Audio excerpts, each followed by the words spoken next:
অনেক বছর আগে রাজপুর নামের এক রাজ্যে বাস করতেন এক মহান ঋষি মহাযজ্ঞ। তাঁর জ্ঞান ও প্রজ্ঞার কথা দূরদূরান্তে ছড়িয়ে পড়েছিল।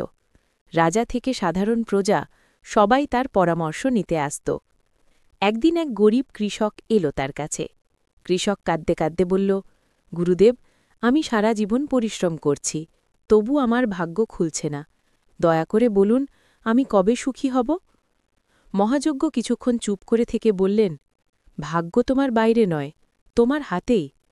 তুমি যদি তোমার কাজকে ভালোবাসো, সততা বজায় রাখো আর কষ্টকে ভয় না পাও, তাহলেই দেবতা তোমার পাশে থাকবে।